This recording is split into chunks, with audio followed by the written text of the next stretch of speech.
ঘুম থেকে উঠে দেখি ঠাকুমা নেই ঘরে। সারা বাড়ি আমি খুঁজে বেড়াই ঘুরে ঘুরে।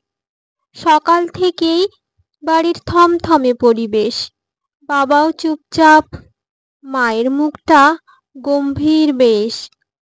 চুপি চুপি বাবাকে জিজ্ঞাসা করলাম, ঠাকুমা কোথায় আছে? বাবা বলল, ঠাকুমা দেশের বাড়ি চলে গেছে। হঠাৎ কেন গেল দেশের বাড়ি?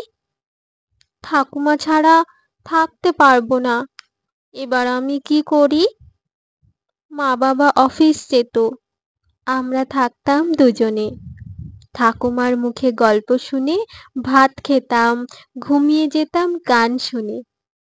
রবিবার মা বাবার অফিস থাকে বন্ধ। মায়ের সাথে ঠাকুমার লেগেই থাকতো দ্বন্দ্ব। আমি দেখেছি ঠাকুমা লুকিয়ে লুকিয়ে কাঁদতো। জিজ্ঞাসা করলে বলতো, চোখে কুটি পড়েছে তো। অনেক বছর হলো, ঠাকুমার নেই কোনো খোঁজ। ঠাকুমার কথা আমার মনে পড়ে রোজ। হঠাৎ একদিন বাবার মোবাইলে এলো এক কল। কে জানে কি বলল, বাবার চোখ করে ছলছল। বাবাকে জিজ্ঞেস করলাম, কে ছিল, কি বলল তোমাকে? বাবা বলল, তোর ঠাকুমা খুবই অসুস্থ, যেতে হবে আমাদেরকে।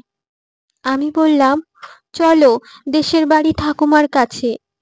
বাবা বলল, দেশের বাড়ি নয়, তোর ঠাকুমা বৃদ্ধাশ্রমে আছে।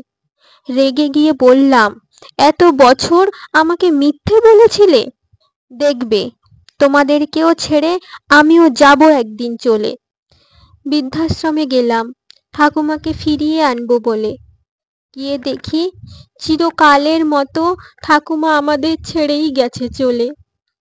একটা চিঠি ঠাকুমা রেখে গেছে আমার জন্য। ঠাকুমার চিঠি পেয়ে আমি হলাম ধন্য। চিঠিতে লেখা আছে, প্রতিশ্রুতি দে দাদু ভাই, আমাকে কোনো দিন বৃদ্ধাশ্রমে পাঠাবি না বাবা মাকে।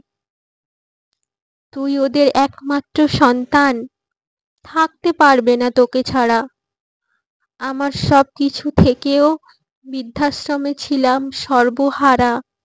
দে দাদু ভাই, কথা দে আমাকে, কোনো দিন দুঃখ দিবি না ওদেরকে।